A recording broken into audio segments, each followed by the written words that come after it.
Today I'm covering a new franchise. Well, at least a new franchise for game theory. It's actually a really old franchise. An old franchise with self-contradictory lore, and a very dedicated and very protective fan base. A fan base that I have no doubt is sure to hate whatever I say in this episode, regardless of how much research I do, poking holes in the theory as a result of that aforementioned contradictory lore. It's also a franchise with enemies that look like this, or this, where teenagers unleash their powers by doing this. You just know that the YouTube monetization bots are gonna be all over this episode. So the bots are gonna hate it, the fans are gonna hate it, and the people who don't know the series probably didn't click on this thing in the first place. Which leads to perhaps the biggest question about today's episode. Not so much what happened to Yu's shadow in Persona 4, but why the f did I choose to do this episode?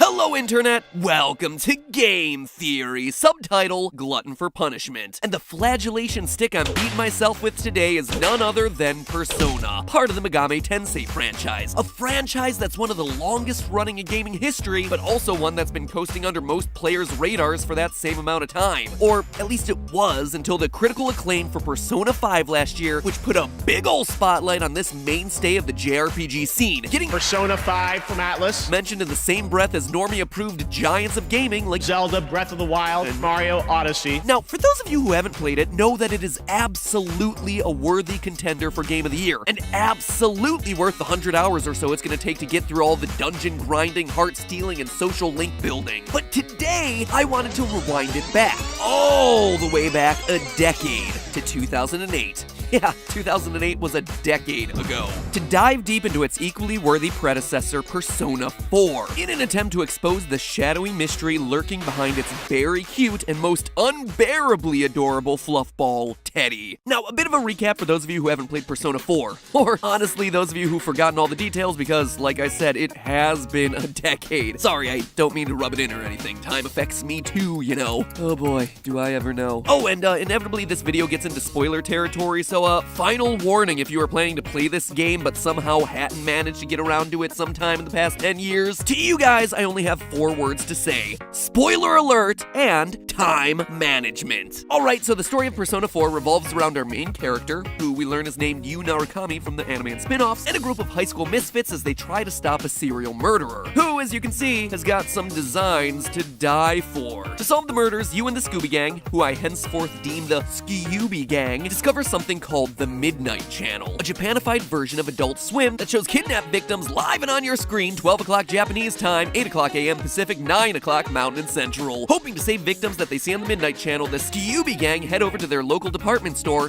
Every day's great at your tuna. to find a TV big enough to jump into. Remember, this was back in 2008 when not everyone had a giant flat screen panel on their wall. Inside the TV world, they meet Teddy, a half-bear, half-kinder egg. Teddy is technically a shadow, defined as suppressed human thoughts given physical form. But unlike the rest of the shadows in the TV world, he seems less interested in attacking the Scooby Gang and more interested in acting as some sort of kind, cuddly tour guide. From there, the game boils down to a basic formula. Someone disappears, the Scooby Gang goes to rescue him inside the Midnight Channel, the person they went in to rescue is forced to confront the parts of their own personality that they hate the most, and after a boss fight coupled with a bit of self-reflection, they accept their shadow and gain a persona. Roll credits.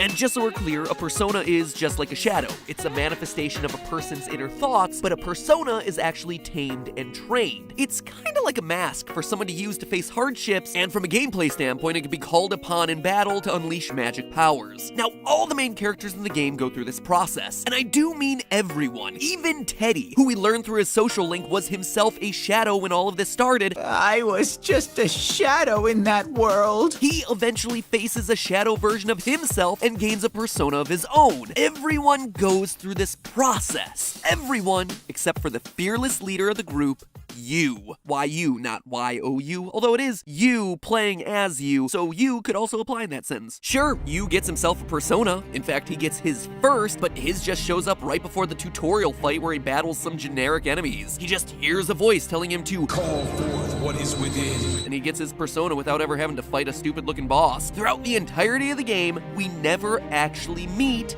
Yu's shadow. And that sent my theorist sense a tingling. It's just such an odd pattern to break. Everyone else needs to meet and accept their shadow in order to gain a persona, but Yu, the main character of the game, completely neglects this part of the process. But he must have a shadow somewhere, right? That is the whole point of this game. Coming to terms with the parts of you that you don't want to acknowledge. So then where is it? Where is Yu's shadow? Well, I'm here today to say that it's been staring us in the face the entire game. That's right. What I'm proposing is that Teddy, sweet, lovable, cuddly, Humpty Dumpty-esque Teddy, is secretly Yu's former shadow. Now, that at first might seem like me trying to put together pieces that don't really belong to try and retrofit an answer. We have one character who, for no apparent reason, is missing a shadow, and we have another character who was a former shadow and has himself a mysterious backstory that he just so happens to not remember. Add the two together, stir well, and boom, you got yourself a theory. But that's not the way it's gonna work here. I mean, sure, it's definitely suspicious, and it's initially what got me looking in this direction, but the connections between Teddy and Yu are written into the very fabric of the gameplay. Let's look at the facts. In Persona 4's True End, the final climactic battle begins with Yu hearing the voices of people he's closest to. To use the in-game text directly, the hearts of those you form the deepest bonds with become your strength. These words of encouragement come from everyone that Yu's maxed out a social link with. The characters that you as the player have spent the most time with come to lend Yu their strength in his moment of greatest need. It is a beautiful sequence with even minor characters like the Shrine Fox coming in to lend their support if you spend enough time with them. I get all emotional just watching it. But the thing is, you can totally play this game like an antisocial a-hole. You can still get to the ending of the game without spending time with anyone at school or your family at home. In this scenario, no one will come to support you in that final battle because you failed to max out all their social links. Well, no one except for one person. Bear, egg, thing. You guessed it. It's Teddy.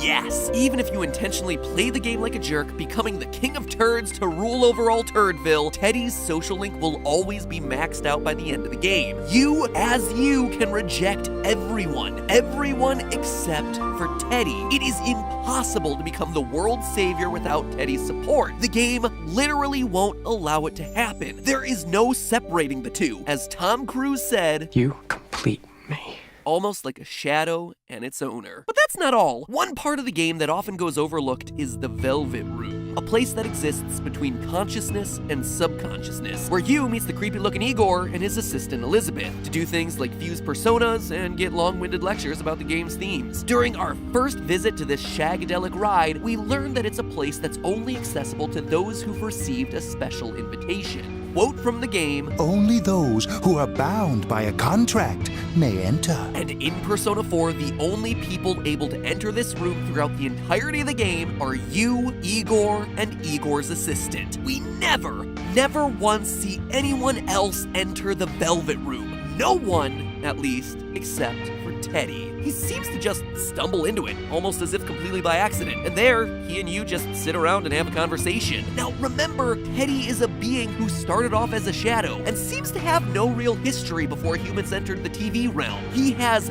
no connections to Igor and his contract, so it makes absolutely zero sense that he'd be able to enter the Velvet Room when no one else can. That is, unless you consider that there's something more to his identity. Remember, shadows are a part of the original person, the parts of themselves that they don't want to confront. If Teddy is Yu's shadow, that means that Teddy literally is you, or at least a part of you. Therefore, he too would be bound by the same contract that Yu's under, and thus able to get inside the Velvet Room. And if that wasn't enough, what's even more interesting is that this happens at a point in the game when Teddy is beginning to question the very nature of his own identity. Coincidence? I think not. In fact, the first thing that Teddy says to you upon entering the Velvet Room is, I've been thinking all this time who I really am. Oh really? Maybe the answer is staring you quite literally in the face. Now, just to address a counter-argument that's probably already coming, other people enter the Velvet Room in other Persona games. Minato in 3 and pretty much everyone in 2 as just some examples. But remember, the Velvet Room that we see in Persona 4 is unique. It looks like the interior of a limousine, making it physically distinct from the booth-like appearance of the Velvet Room from earlier Persona games. When Igor meets you for the first time and refers to this place being off limits to anyone who hasn't entered into a contract with him, he's referring to that specific place, that specific Velvet Room with the limousine appearance. Notice how none of the other Velvet Rooms have that sort of contractual stipulation. So the rules of one room in a past game shouldn't necessarily apply to the way that Persona 4's room chooses to operate. Counter-argument number 2. Teddy isn't Yu's shadow because Yu doesn't have a shadow. Yu is special. He's the chosen one. And I could totally see why you might think that. Over the course of the game, we learn that not just anyone can enter the TV world. As we find out, the only way that people can enter the Midnight Channel is by going with someone who's been granted this special gift from the gods. Yu just so happens to possess the gift. So maybe the fact that Yu has the god's blessing explains why all his friends encounter their shadow in the TV world, well, he never has to. It's an explanation that would make sense if we didn't have evidence directly to the contrary. You see, it's revealed that only 3 people have received the TV gift. Yu is one. The other 2 are Namatame and Adachi, the villains of the story responsible for throwing innocent victims into the TV world. And it's here that the explanation of Yu is special doesn't hold up, because both Namatame and Adachi have the gift, but both still have shadows who appear in the TV land. Namatame and Adachi both merge with their shadows when you fight them as bosses. Yu is one of a kind. He's a paradox. He has a persona but no shadow, and he's literally the only one who's like this. The unusual connection between Yu and Teddy even makes sense when you view it through the lens of the game's themes. One of the things that the Persona games love to do is play with the idea of tarot cards. Each relationship that's expressed in the game as a social link is represented as one of the major arcana tarot cards. Someone call in Miss Cleo because they're a big deal in this series. What? I don't even know what that was, like Italian mixed with fail. Call in Miss Cleo because tarot cards are a big deal in this series, and one of the things that makes the Persona games really special is the incredible attention to detail in the way that the game matches different characters and social links to arcana that parallel their attributes. Yu's arcana at the top of the game is the Fool, which represents innocence, divine inspiration, madness, freedom, spontaneity, inexperience, chaos, and creativity. In nearly every regard, he's the embodiment of a blank slate. Now, if the player reaches the true end, Yu's persona ascends to the World arcana, a representation of totality, a symbol of fulfillment, wholeness, harmony. This lines up with what's happening in the story when Yu's persona ascends. He's literally becoming the savior of the world. Now look at Teddy's arcana, the Star, which is associated with hope, self-confidence, faith, altruism, luck, generosity, peace, and joy. These match exactly with what we know about Teddy. He's all about cheering people on, getting along with others. But in addition to matching Teddy's personalities, these are the exact traits that Yu has to adopt for himself in his evolution from spontaneous and experienced fool to hero of the world. He needs to take the world's burdens upon himself. That, in many ways, is the ultimate in altruism and generosity. He also needs to become a symbol of hope as the world places their faith in him. Again, all features that Teddy already has and that Yu wouldn't have, but his shadow, his unacknowledged half, probably would. So taking all this evidence into consideration, I think here's how it worked. When Yu was selected by the gods to receive his gift and the special persona, it left his true shadow, Teddy, with no home and no purpose. He'd been kicked to the curb. It left Teddy free to develop into his own furry Kinder Egg. It's how a confirmed former shadow with no memory of his owner and a lingering identity crisis is able to do the things shadows would never be able to do that we see Teddy do in this game, like cross into the real world and gain his own persona, get into the Velvet Room without a contract. Not only does theorizing that Teddy is Yu's shadow answer 2 of the game's biggest unsolved mysteries, it also fits with the game's arcana themes and overall game mechanics. As the true ending shows, Yu and Teddy share an unbreakable link, an unbreakable social link. And considering that Persona 4 is a game all about forming bonds with other people, but most importantly forming bonds with yourself, I can't think of a better way to demonstrate exactly that. Well, outside of making it a bit more obvious so it doesn't take a theory 10 years after the fact to expose the truth. But hey, that's just a theory. A game theory. Thanks for watching.